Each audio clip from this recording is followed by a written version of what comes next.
Terça-feira, 20 de junho de 2023, o seu Jornal da Hora do Almoço começa com imagens ao vivo de Cruzeiro do Sul, imagens aí panorâmicas, panorâmica, né, da vista de Cruzeiro do Sul, aí do alto do morro, para você ficar já com tudo que acontece lá de Cruzeiro do Sul, as imagens, você vê a Catedral Nossa Senhora da Glória ao fundo, o ponto turístico mais importante da segunda maior cidade do nosso estado.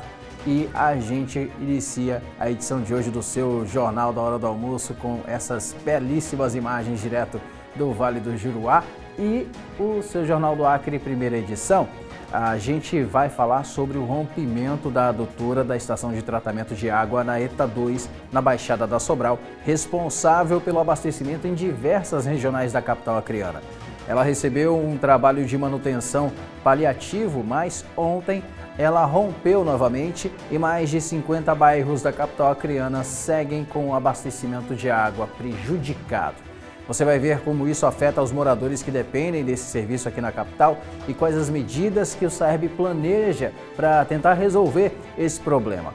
O órgão ainda aguarda a chegada de uma equipe de uma empresa vinda de São Paulo que seria designada para ajudar na manutenção do equipamento. Você vai ver todos os detalhes sobre isso e ainda hoje no seu Jornal da Hora do Almoço. Uma mulher foi esfaqueada pelo ex-namorado na frente da filha em uma rodovia no interior do Acre. A Polícia Rodoviária Federal prende duas pessoas nesta segunda-feira na BR-364. Uma delas seguia em um ônibus com mais de 12 quilos de maconha. Casos de crianças com sintomas de síndrome gripal têm tendência de aumento em todo o Acre. O número de pessoas com sintomas gripais está alto. Aqui na UPA do 2º Distrito, cerca de 80% desse público são crianças. A Igreja Católica segue com a programação voltada para a Semana do Migrante na capital acreana e em Brasileia, no interior do estado. Direto de Brasília, você vai saber os assuntos que movimentam o Congresso Nacional e tudo sobre a suspensão temporária da venda de planos de saúde por conta de reclamações relacionadas à cobertura assistencial. A suspensão já começa a valer a partir da próxima sexta-feira, dia 23 de junho. A Agência Nacional de Saúde Suplementar tomou essa decisão porque recebeu muitas reclamações no primeiro trimestre de 2023. A ideia é proteger o consumidor. E você vai ver também que Me Ajuda Jaquium tem vazamento de água que segue ocorrendo na parte alta da cidade, no meio da rua. E no conjunto universitário, um morador reclama de um buraco que se forma em uma rua lá da comunidade e que gera riscos de acidentes para os pedestres. Você vai ver também mais detalhes sobre o projeto que envolve pesquisadores de 12 países que buscam entender como era a Amazônia há milhões de anos. Tudo isso e muito mais você confere no seu Jornal do Acre, primeira edição, que começa agora.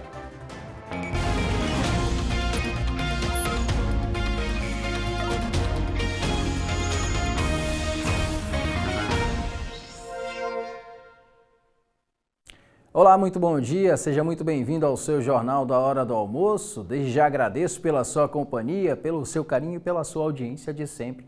Lembrando que você pode contribuir também a me ajudar a fechar a edição do Jornal do Acre todos os dias, mandando o seu vídeo, a sua foto, narrando a situação pela qual o seu bairro ou a sua rua passam e afeta não só a sua vida, como também a vida dos seus vizinhos aí na sua comunidade. Registre para a gente pelo seu celular e envie para o contato que aparece aí na sua tela, vai aparecer já já. É o 99211-2930 ou você pode marcar a gente pelas redes sociais no @RedeAmazônicaAC. O que está acontecendo aí na sua comunidade que está prejudicando a sua vida? Tem muitos buracos na rua aí onde você mora? Falta asfalto? Falta infraestrutura, iluminação pública? Falta água? Tem esgoto a céu aberto? Esgoto vazando? Água potável vazando? Manda pra gente aqui as suas reivindicações, tudo que a sua comunidade sente falta, você pode reivindicar no Me Ajuda Jaquium, enviando nesses contatos, e a sua reivindicação será encaminhada para as autoridades responsáveis para que o seu problema seja resolvido o quanto antes. Então, manda pra gente as suas reivindicações, eu aguardo aqui pela sua participação.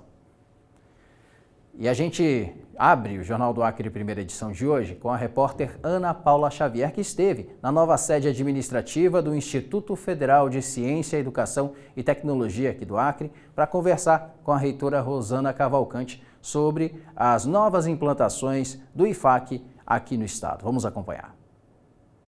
Exatamente, o IFAC completa amanhã 13 anos de atividade aqui no Acre. E para falar de todas essas ações que vão acontecer em comemoração, inclusive das inaugurações de novos prédios, né? A gente está aqui com a Rosana Cavalcante dos Santos, que é reitora do IFAC. Muito bom dia, obrigada pela sua participação, reitora.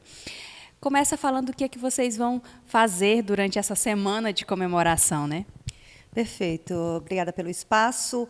Bem, é um momento muito especial para o Instituto Federal do Acre, uma instituição nova, muito jovem no estado, mas que hoje a gente já está nas 5 regionais administrativas e agora ampliando as nossas estruturas. O aniversário do IFAC é amanhã, quarta-feira, no dia 21 de junho, né, vai ser comemorado. Na verdade, a gente vai fazer um momento com todos os diretores de campi aqui na reitoria, que vai ser transmitido ao vivo para todos os campi, mas todos os campi vão ter a sua comemoração interna. A gente entrega para a sociedade, além de muito trabalho de qualidade, muita educação pública, inclusiva, né, e para todos, estruturas muito ricas, no sentido de que elas são completas. A gente entrega agora um campus na Transacriana, nosso antigo campus da Baixada do Sol, que era um campus agrícola, mais urbano e pequeno, agora a gente muda para a antiga escola agrícola, que é na Transacriana, que vai atender mais de 10 mil famílias. É um campus lindíssimo, com 450 hectares. Será o maior campus agrícola da rede federal. A gente também entrega essa reitoria aqui que a gente está, linda na entrada da cidade, dizendo que o Acre quer, respira e tem educação de qualidade. E também a gente entrega o campus Cruzeiro do Sul, em 2019, teve um incêndio e toda a parte administrativa foi completamente consumida pelo fogo. E a gente reestrutura, restaura e o bloco administrativo é todo reconstruído. Então, a gente também vai estar entregando, a partir do segundo semestre, essas estruturas. Elas já estão todas prontas. É que a gente quer fazer uma grande festa de inauguração. A gente recebeu informação da própria Presidência da República que o presidente vai estar aqui para essas inaugurações. Certo. Reitora, a senhora falou 13 anos amanhã de atividade, mais 15 anos aí de fundação, né? Então, assim, o IFAC ele faz parte da preparação, né, de muitas pessoas para o mercado de trabalho. E o que é que tem de novidade, de oportunidade para esse ano? Perfeito. Ao longo desses 13 anos, nós formamos mais de 10 mil pessoas. Hoje, nós temos um portfólio de curso de 45 cursos e a gente trabalha desde o ensino médio integrado à educação profissional. Então, o nosso menino ele entra na instituição, faz o seu ensino médio, mas ele sai com a formação complementar, que, inclusive, já pode estar no mercado de trabalho. E a gente também trabalha com cursos técnicos, tecnológicos, superiores a licenciaturas, bacharelados e pós-graduação, mestrado e doutorado. E hoje a gente pode dizer que o Estado do Acre ele tem a formação profissional completa, de uma formação cidadã. Então, hoje, por exemplo, a gente tem no campus Tarauacá o único curso de gestão do agronegócio do Estado. Em Sena Madureira, a gente tem um curso de bacharelado em zootecnia. Aqui no campus Rio Branco, a gente tem um curso de logística, o único do Estado, superior. E a gente tem Chapuri, por exemplo, a gente fez uma ampliação do campus para o município de Epitaciolândia. Então, a gente tem um centro de referência. A gente também oferta curso superior. A gente levou o curso de Química, mas lá tem gestão ambiental, a gente também tem biotecnologia. Então, hoje, no estado do Acre, os cursos ofertados pelo IFAC são de acordo com os arranjos produtivos locais, ou seja, pensando no desenvolvimento do estado e abrindo possibilidades de formação de qualidade para os jovens e adultos, né, e, enfim, e para toda a sociedade acreana. Certo. Reitora, a senhora falou, são várias unidades e vocês pensam muito nas particularidades de cada região. Existe a possibilidade de serem inauguradas outros campos, né, em outros municípios aqui do nosso estado, para que essas melhorias, né, essas oportunidades cheguem a mais locais? Perfeito. Hoje nós temos, como eu te falei, um campus completo, com todas as estruturas, em cada regional do nosso estado, com laboratórios, estruturas de auditório, refeitório, salas de aula. Tudo isso custa muito caro. Então, qual é a ideia? O que a gente fez em Epitaciolândia, que é uma ampliação, um centro de referência, é o primeiro passo. Agora, no futuro, se a gente pode abrir mais unidades, com certeza. Mas eu penso, né, e como gestora, isso fica muito claro para mim, que hoje, da qualidade, as unidades que temos, é o nosso principal objetivo. Então, hoje a gente tem essas unidades, mas a gente pode abrir centros de referências em todos os 22 municípios. Ou seja, eu posso ter um campus na regional do Baixo Acre, aqui em Rio Branco. A gente tem 2 campi, um no Xavier Maia e um outro na Transacriana, que a gente vai inaugurar agora. Mas a gente pode ter, em todos os outros municípios, centros de referência, tendo os nossos 2 campi como as unidades centrais de referência. E isso é levar a educação aonde se necessita. Por exemplo, a gente está levando um curso para Santa Rosa do Purus, um curso superior em agroecologia, e lá a gente sabe que só chega, né, de avião, e então construir uma unidade do IFAC lá seria difícil. Mas em parceria com a prefeitura do município e através de emenda parlamentar, a gente consegue levar o curso, né, um curso superior de tecnólogo em agroecologia, são 3 anos, e a gente vai atender a uma demanda específica daquele município. E isso a gente pode fazer em qualquer lugar desse estado. A senhora falou aí muito especificamente de Santa Rosa do Purus, que a gente sabe que é bem limitado, né, o acesso, como a senhora mesmo frisou. E como que as pessoas que estão em casa, que estão ouvindo essa informação, dessa oportunidade, né, para entrar no mercado de trabalho, que já é bem escasso, como é que elas fazem para tentar, né, disputar uma vaga dessa? Perfeito. Por exemplo, no caso de Santa Rosa do Purus, a gente foi na comunidade e entendeu que cursos que eles queriam. E eles definiram que era o curso de tecnólogo em agroecologia.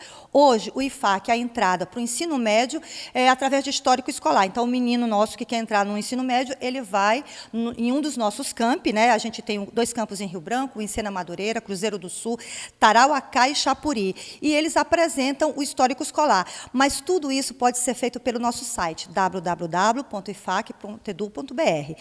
E no caso dos cursos superiores, todos pelo Enem. No caso de mestrado, que a gente tem 2 cursos de mestrado, um em inovação da tecnologia e outro em educação profissional, estes são feitos aqui diretamente no campus Rio Branco, mas também através do site. Então, todos estão convidados, né, a conhecer os nossos cursos, a conhecer os nossos campi, e tudo no site tem de forma muito clara e explicada. Mas a gente também tem aqui a reitoria, que a gente está de portas abertas para receber a comunidade, para tirar dúvidas. E os nossos campi também com as nossas equipes, todas preparadas, também esperando os nossos estudantes, porque, às vezes, o próprio estudante quer ir lá conhecer as estruturas, né? Então, a gente tem quadras poliesportivas lindíssimas, a gente tem núcleo de línguas, tudo gratuito para vocês. Então, a gente está aqui comemorando 13 anos de efetivo exercício no Estado, mas quem ganha é a população acriana. Por quê? Porque vai ter, sim, mais possibilidades de qualificação profissional e, com isso, entrar no mercado de trabalho seguro, confiante de que tem uma boa formação. Reitora, eu queria que a senhora frisasse as oportunidades de cursos gratuitos, porque a gente sabe que a gente tem uma população muito grande, né, de baixa renda, e essas oportunidades de cursos gratuitos são sempre bem-vindas. Perfeito. 100% dos nossos cursos são gratuitos.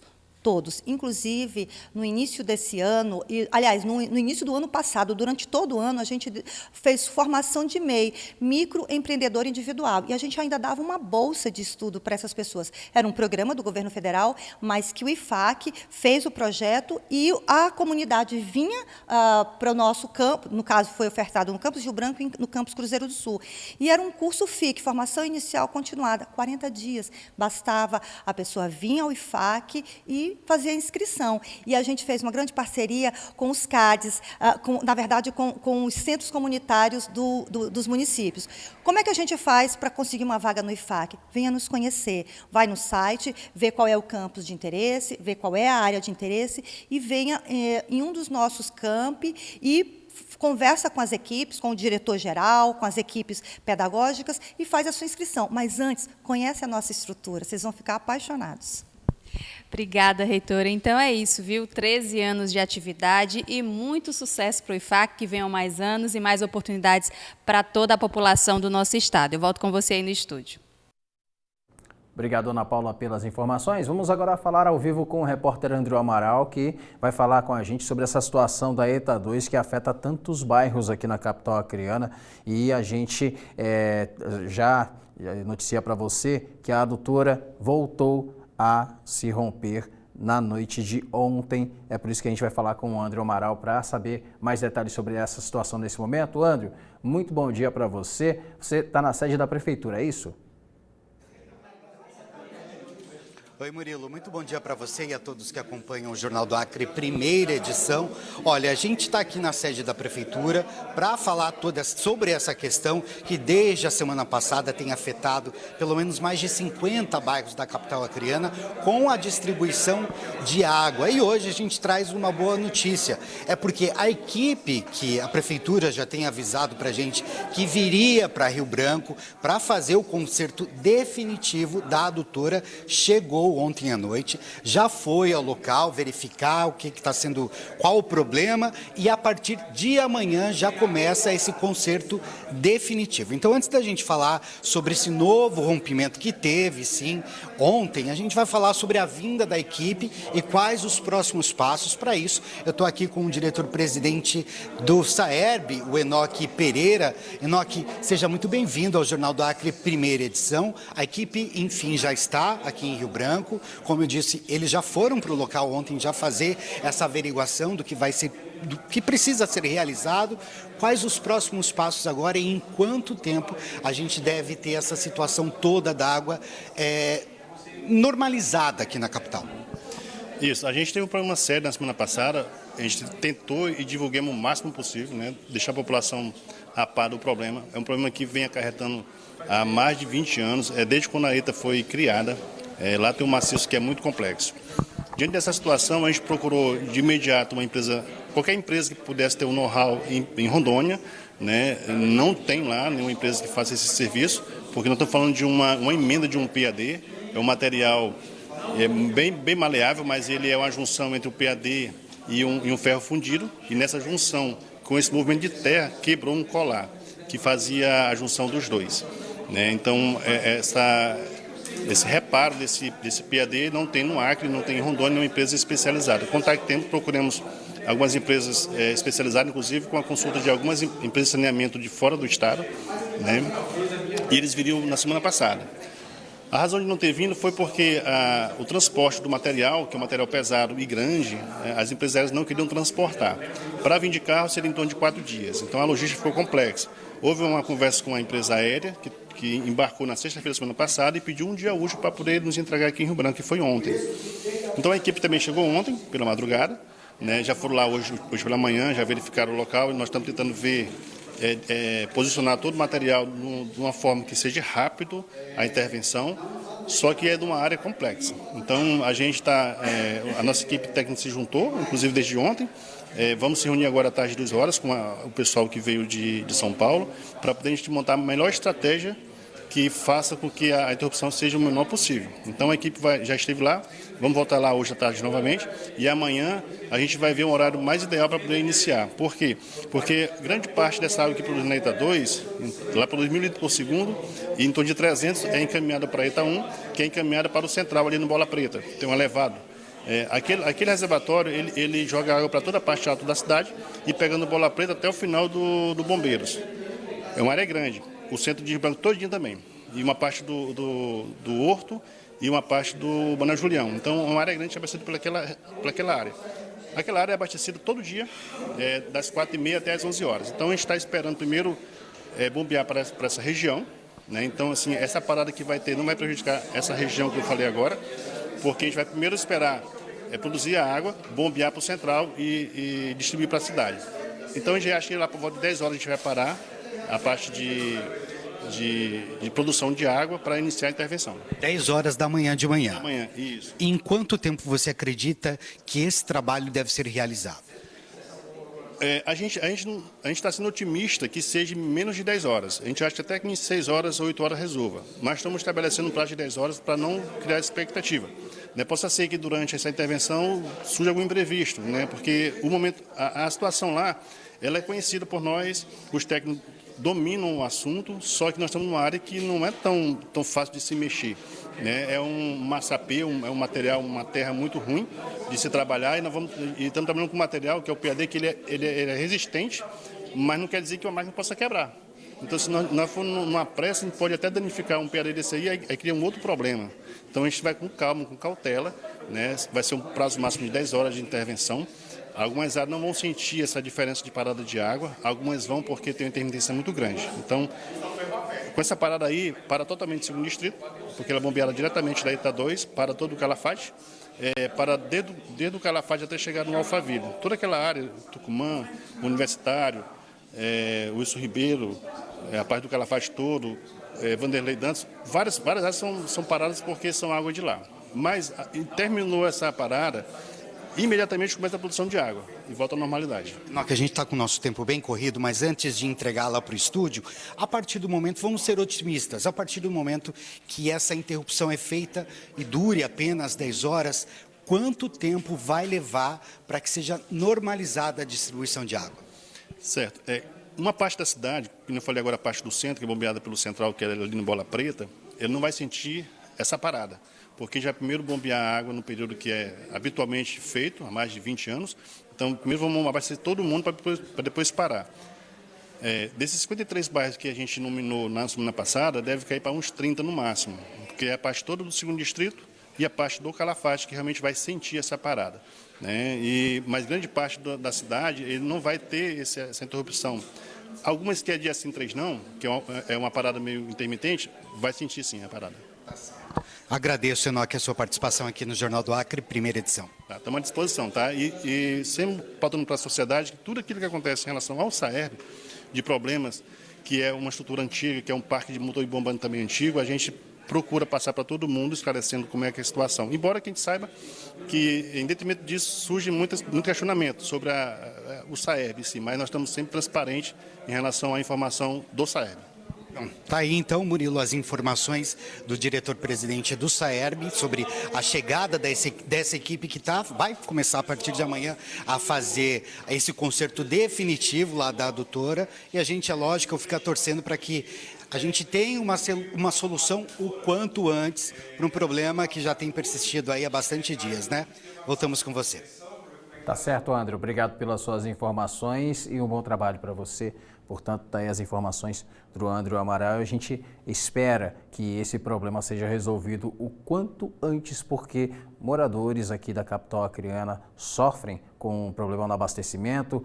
Tem casas que não recebem a água devidamente por conta desse problema. E aí, algumas que têm alguma condição acabam comprando água potável de carros-pipa. Já outras ficam nessa situação dependendo desse retorno do abastecimento e precisando até da ajuda de vizinhos para poder ter pelo menos um pouco de água para os afazeres da casa. Vamos torcer, esperar que esse problema seja resolvido definitivamente. Ainda hoje você vai ver imagens de como é que está a situação lá da adutora na ETA 2, na Baixada da Sobral, aqui em Rio Branco.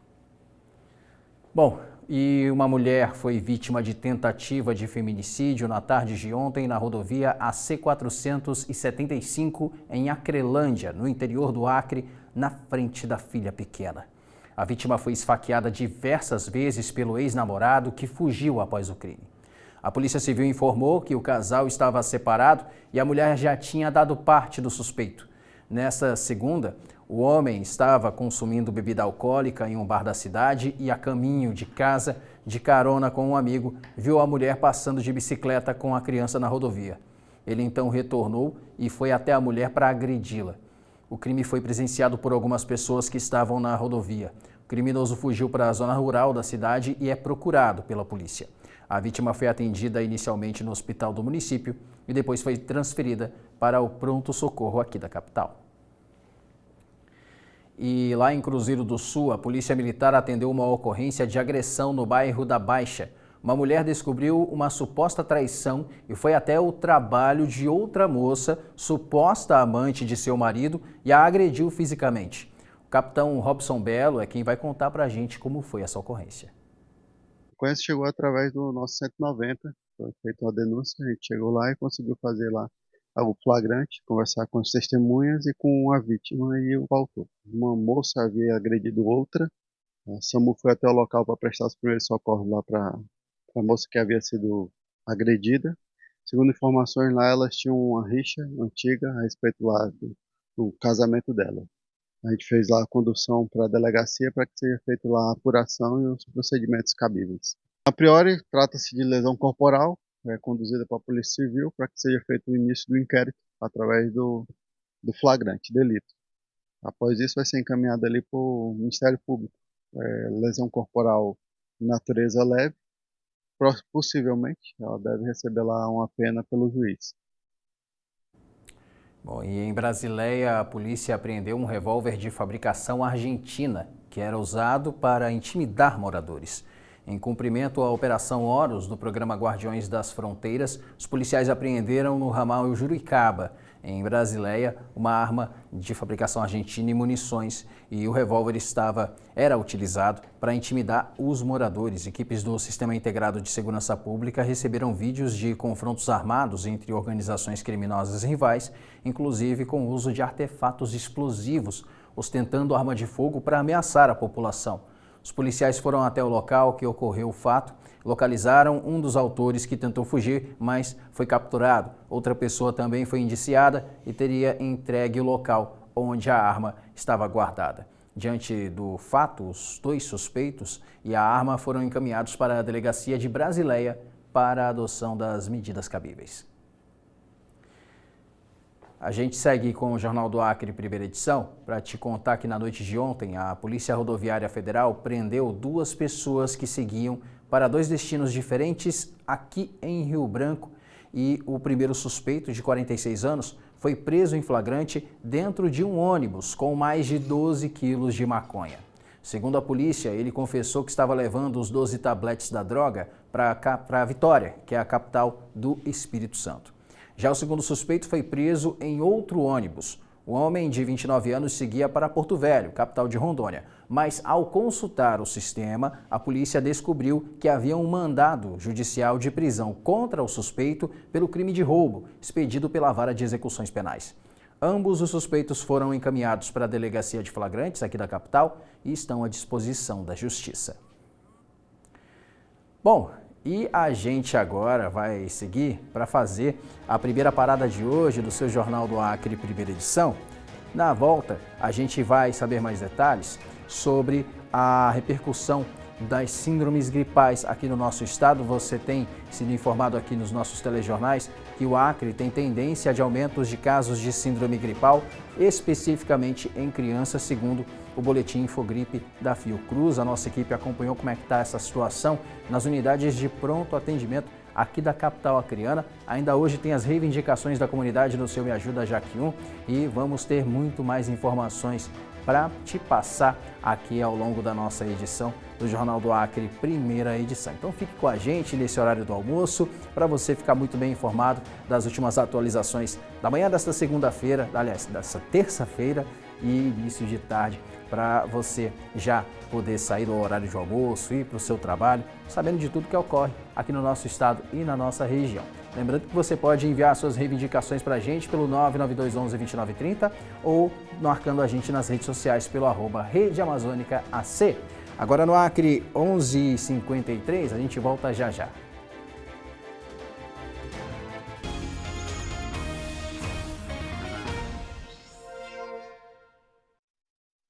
De volta com o seu Jornal do Acre, primeira edição, para te falar que, de acordo com o boletim Infogripe, divulgado pela Fundação Fiocruz, Fundação Oswaldo Cruz, o Acre está entre os 5 estados que apresentam sinal de crescimento na tendência de longo prazo nos casos de síndrome respiratória aguda grave, especificamente em crianças. A repórter Agatha Lima foi até as unidades de saúde para nos contar como é que está a situação por lá. O cenário é esse. Todas as cadeiras da sala de espera praticamente ocupadas. E a queixa é a mesma. Essa gripe, né? Ela tá com, acho que, se for contar direito, dá uns 30 dias já que eu tô lutando com ela. São duas. Só que a outra deu uma melhorada, mas ela continuou. Aí, para completar a gripe, veio uma conjuntivite. Aí ela tem problema de alergia, aí o médico falou que aí congestionou tudo. Sim, que ele está gripado, já está com um mês, só que de ontem para hoje, né, ele já teve uma piora. Muita tosse, cansaço, ainda não teve febre, né? Tá só querendo pegar febre. Muita tosse, essa tosse seca, cansado, e estamos aguardando o atendimento.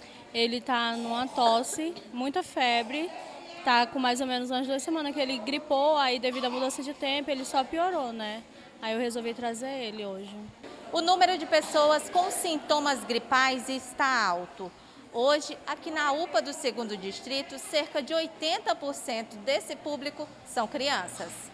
A principal preocupação é a associação de 3 vírus que circulam na região, sendo o sincial respiratório, influenza e o da Covid-19. O gerente de assistência da UPA do 2º Distrito explica que, dependendo da gravidade, os pacientes precisam ser transferidos à unidade. Desse público que nós temos hoje de síndromes gripais, a gente tem aí 80%, 90% atendimentos pediátricos. Então, a gente está tendo uma alta demanda de atendimento em pediatria aqui na unidade.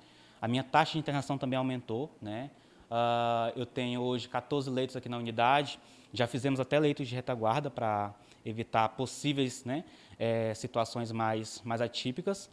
Hoje, 90% da minha taxa de ocupação ela é aplicada aqui na unidade. Devido à alta demanda, né, acaba que a gente recebe pacientes que podem sim evoluir para um estado mais grave, e aí nessas situações é necessária a transferência, né, o médico tem que fazer a regulação para o pronto-socorro, ou pacientes que precisam ficar um maior tempo em internação hospitalar, e aí esse é transferido para o Hospital da Criança, né? O gerente de assistência conta que a UPA do 2º Distrito ganhou um reforço para os atendimentos das síndromes gripais. Hoje nós inauguramos a Unidade Sentinela, que é uma importante iniciativa do Ministério da Saúde no monitoramento das síndromes gripais, síndromes respiratórias.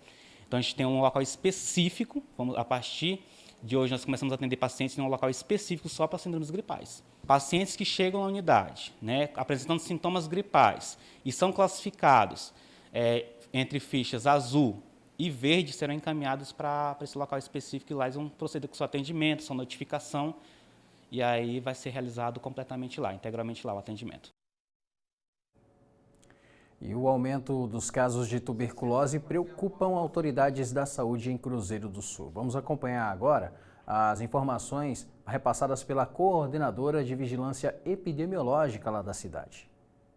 Avaliando a questão da tuberculose, em relação ao ano de 2022, no mesmo período até junho, nós tínhamos 6 casos notificados no sistema. Hoje, em 2023, nós já estamos no mês de junho, né, finalizando o mês de junho, nós já temos 11 casos. Então, a gente observa uma relação de aumento em relação ao mesmo período do ano anterior. Porém, ano de 2022, a gente fechou o ano com 17 casos confirmados e a gente observou que o final do ano de 2022 e início de 2023, a gente observa esse aumento. Porém, agora em 2023, nós tivemos casos notificados no mês de janeiro, fevereiro e março, e agora um caso notificado no mês de maio, no final do mês de maio. A tuberculose é uma doença infecciosa causada por uma bactéria, conhecida como bacilo de Koch. Ela afeta principalmente os pulmões, é uma doença que tem cura, tratamento é disponibilizado pelo SUS, então, geralmente o tratamento dura em média 6 meses, a doença é curável e temos alguns sintomas característicos da tuberculose, que são emagrecimento, a tosse persistente de 3 ou mais semanas, a tosse é o principal sintoma característico, a febre vespertina e a sudorese noturna. Geralmente esses são alguns sintomas. Algumas pessoas, por questão de imunidade, por questão de exposição ao bacilo, têm tem uma disponibilidade maior de pegar tuberculose, que são os moradores de rua, as pessoas privadas de liberdade, pacientes que têm HIV. Então, essas pessoas são do grupo de risco e são mais propensas a evoluir para casos de tuberculose. Então, esse ano a gente já teve até um caso confirmado de uma moradora de rua, usuária de droga, que está sendo acompanhada e fazendo tratamento.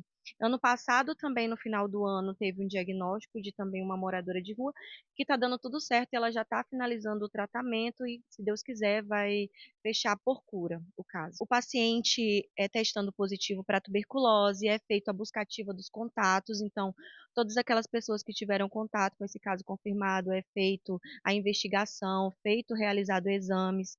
Esses pacientes são assistidos no tratamento, então o tratamento é feito de forma assistida, né, a toda a medicação até finalizar o tratamento, é feito o acompanhamento mensal por exames, até a pessoa receber a cura. Vamos continuar acompanhando, então, essa situação, tanto das síndromes gripais aqui na capital acreana, como dos casos de tuberculose. São doenças realmente que, se chegarem a um agravante de saúde muito pior, elas podem levar à morte. Então, é uma situação que a gente está acompanhando, a saúde estadual também, e a gente vai repassar sempre todos os detalhes do cenário para você aqui durante a nossa programação. A Diocese de Rio Branco, por meio da Pastoral do Migrante, está realizando a 38ª edição da Semana do Migrante. E com isso, faz diversas ações sociais para ajudar essa população que adentra em nosso país, muitas vezes sem um mínimo de acolhida e amparo do poder público. De acordo com a pastoral, cerca de 150 migrantes residem na capital. A Paola está em Rio Branco há cerca de 7 meses. Veio da Venezuela com as 2 filhas. Ela conta que a vida no país de origem não era boa. O país não está bem, não está bem. E aqui no Brasil é melhor para os nossos filhos, para a gente. Aqui tem respeito com as mulheres, direito das crianças, direito às diferenças. Lá, infelizmente, não. Na Venezuela, não. Aqui tem muita ajuda, medicamentos. Lá os medicamentos são muito caros. Um dia de trabalho na Venezuela são R$30 por semana. Assim, comparando, só dá para comer arroz e ovo. Se você tem comida de manhã, não sabe se vai conseguir almoçar ou jantar.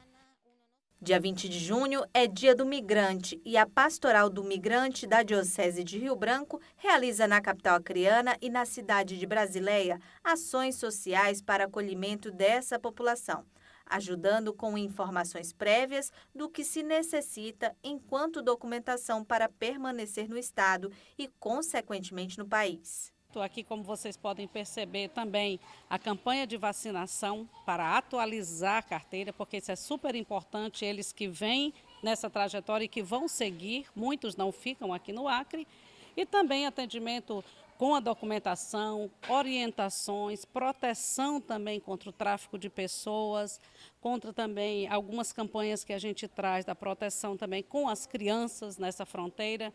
Então é muito perigoso e a gente orienta como se proteger, né? Diante de tudo aquilo que eles às vezes são até enganados por causa da língua, que eles não conseguem compreender muito bem, então acabam sendo enganados. E nós estamos aqui para orientá-los. A Semana do Migrante se encerra no próximo dia 25, com programação em Rio Branco e Brasileia, que, em comunhão com a campanha da Fraternidade de 2023 da Igreja Católica, que falava sobre fome, a Pastoral do Migrante Nacional decidiu repercutir o tema e trazer o cenário da migração e da soberania alimentar. O lema da campanha é "Para o migrante, pátria e a terra que lhe dá o pão". Então, esse trabalho que já é feito há muito tempo, nós já temos o reflexo dessa importância.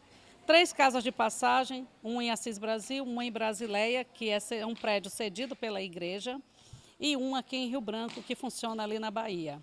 Então, um trabalho que há muitas mãos também, vários gritos, né? Gritos que eu digo, gritos de para a efetividade de uma política, implementação de uma política aqui no nosso estado, como também está acontecendo em nível nacional. A implementação de uma política pública para o atendimento ao migrante, ao refugiado e ao apátrida.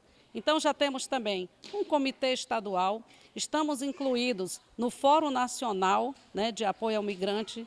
Então, tem várias ações que já são frutos desse trabalho. A Paola mora no bairro Cadeia Velha de aluguel e foi uma das pessoas que também sofreu com a cheia do Rio Acre. Perdeu o pouco que já tinha adquirido aqui, mas diz que é grata por ações como esta, que mais uma vez estão a ajudando a recomeçar.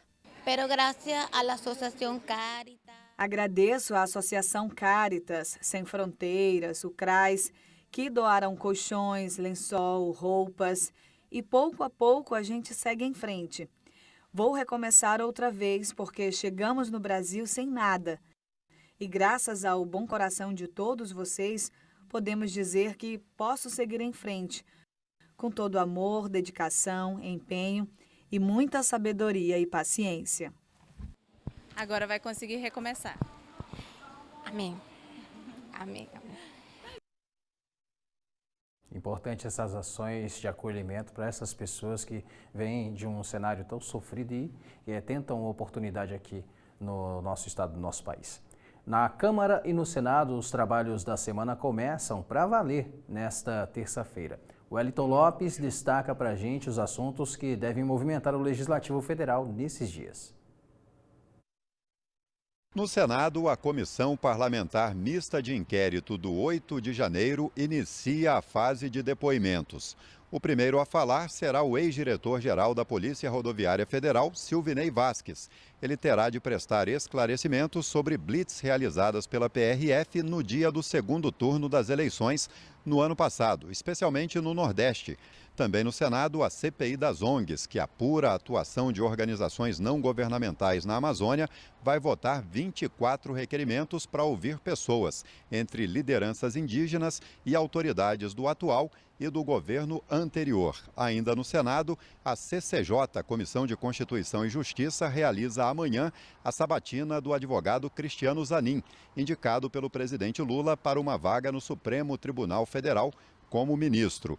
E na Câmara dos Deputados, hoje a CPI da manipulação nos jogos de futebol vai ouvir o ex-jogador do Vila Nova, conhecido como Romário, ele que foi banido do futebol sob acusação de participar de esquema de manipulação no esporte. De Brasília, Wellington Lopes. Brasília, a Agência Nacional de Saúde Suplementar, a ANS, divulgou uma lista de planos de saúde que terão a venda temporariamente suspensa devido a reclamações relacionadas à cobertura assistencial. Quem tem o plano que atende a região norte nessa situação? A Larissa Neves, lá de Brasília, tem os detalhes.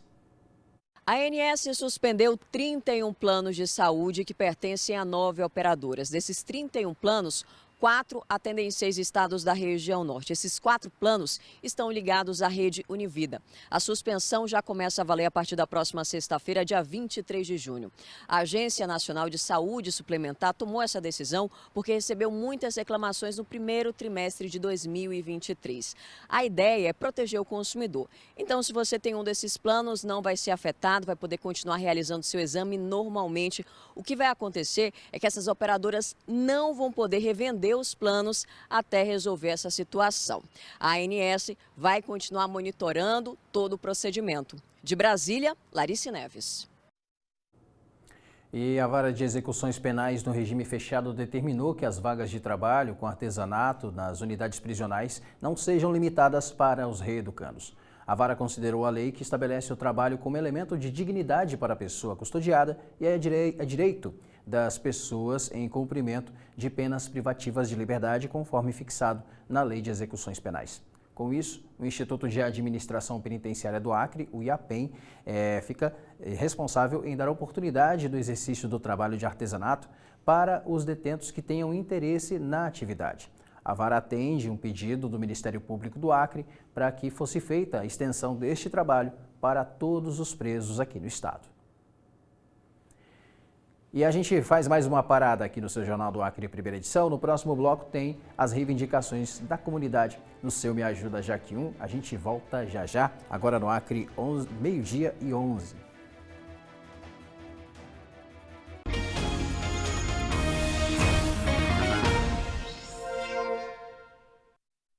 De volta com o seu Jornal da Hora do Almoço para te mostrar as reivindicações da comunidade no Me Ajuda Jaque 1.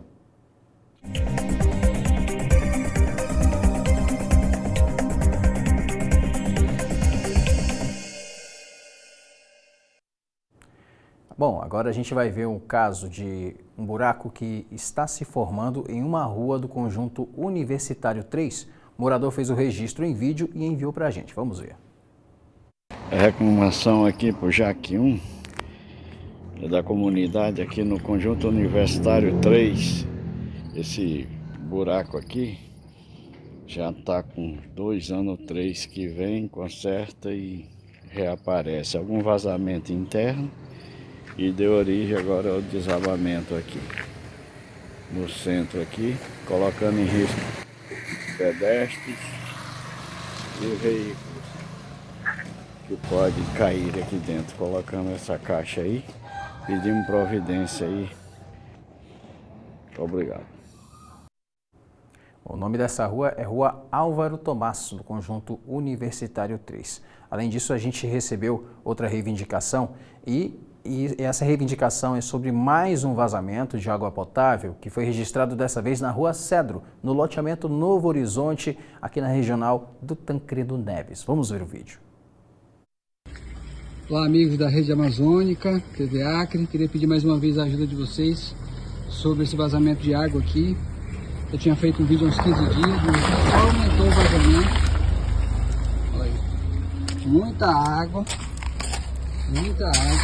indo direto para o esgoto. Olha aí. Está totalmente estourado. Rua Cedro, loteamento Novo Horizonte, na altura do 309. Vazamento de água. Obrigado pela ajuda. Pois é, não é a primeira vez que a gente mostra aqui no Me Ajuda Jaque 1 esse trecho com o vazamento de água potável. Nós tentamos contato com a assessoria da Prefeitura sobre essas duas reivindicações por parte da Imurb e do Saerb sobre o que poderia ser feito, mas até o fechamento desta edição não tivemos retorno.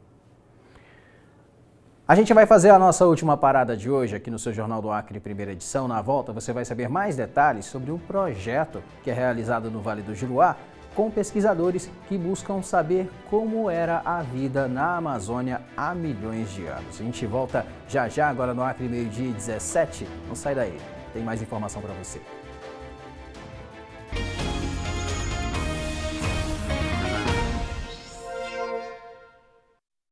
De volta com o seu Jornal do Acre, primeira edição, para te contar que cerca de 60 pesquisadores de 12 países pretendem reconstruir a formação da Amazônia pela análise de sedimentos e rochas no município de Rodrigues Alves. Essas máquinas estão tirando de várias camadas da terra evidências para reconstituir o passado da Amazônia desde sua origem. Os cientistas querem entender as condições ambientais e climáticas que a Amazônia já passou. Thomas é pesquisador em geoquímica. Ele diz que Rodrigues Alves fica em uma região complexa e a biodiversidade presente no local acabou chamando a atenção da comunidade científica internacional. A iniciativa envolve cerca de 60 pesquisadores de 12 países. O objetivo é entender como a floresta se formou e está se modificando ao longo do tempo. A previsão é que o poço de 2.000 metros leve cerca de 3 meses para ser perfurado. O projeto é o projeto de perfuração transamazônica. Nós estamos aqui no Acre como se fosse a nascente do rio.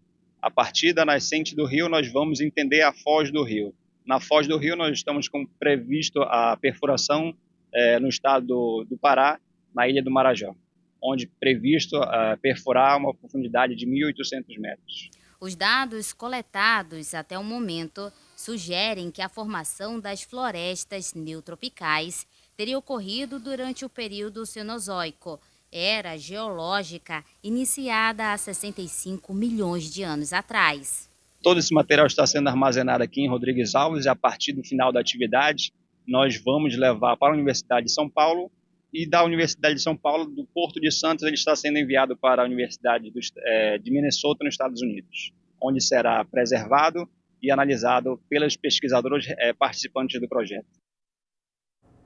Bom, agora vamos acompanhar como está a movimentação no trânsito de Rio Branco pelo mapa do Jornal do Acre, primeira edição.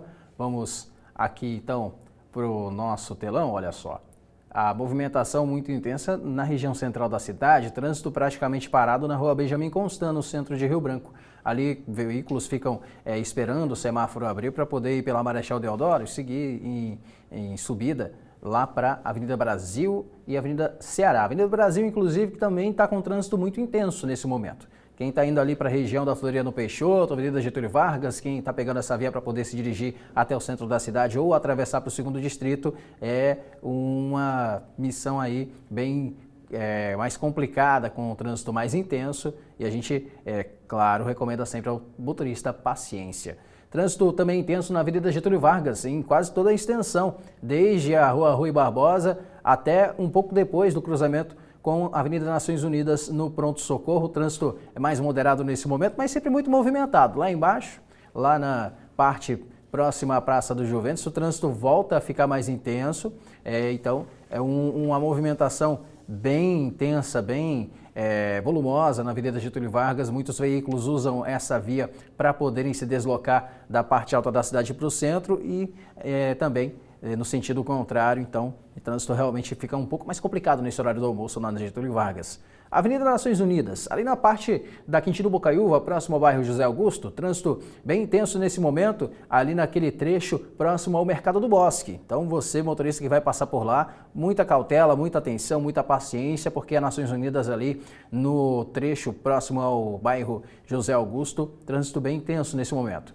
Rua do Aviário, trânsito um pouco mais moderado, a movimentação ali é mais fluida, não tem tantos semáforos como tem nas vias principais aqui da cidade, mas sempre tem motorista por lá, os condutores também utilizam muito essa via para poderem se deslocar ali da região até a regional do São Francisco, regional da Cadeia Velha, enfim, um fluxo também muito grande por ali. E sempre, claro, na faixa, uma das faixas mais movimentadas da nossa cidade é essa aí, ó.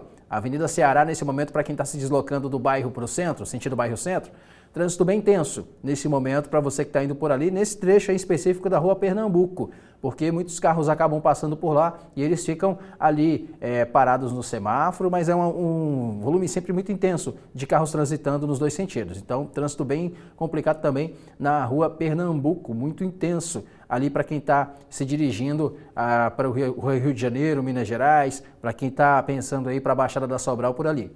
E Rua Isaura Parente, outra via bem tensa, sempre nesse horário do almoço. Muita gente saindo da parte alta da cidade, ou então vai pegar a Avenida Ceará para poder se deslocar até o centro, e aí na rotatória ali próximo a ABB resolve seguir pela Isaura Parente, porque é uma via alternativa, mas o trânsito é sempre bem intenso por ali também, e ao longo de toda a via o trânsito vai ficando um pouco mais lento, e a gente realmente pede ao motorista um pouco mais de paciência, um pouco mais de cautela nesse momento para você que está dirigindo, aí está seguindo para casa ou então saindo de casa para poder ir para o trabalho ou resolver os assuntos aqui na capital. Gente, Jornal do Acre, primeira edição, fica por aqui, está terminando um pouco mais cedo, excepcionalmente nessa terça-feira, porque logo mais tem Brasil e Senegal aqui na tela da Rede Amazônica, transmissão pela TV Globo. Você confere todos os lances, todos os detalhes, por todos os ângulos, para você curtir o amistoso da seleção em preparação antes das eliminatórias para a Copa do Mundo de 2026 na América do Norte. Para você, uma excelente tarde, a gente volta a se encontrar amanhã. Até lá!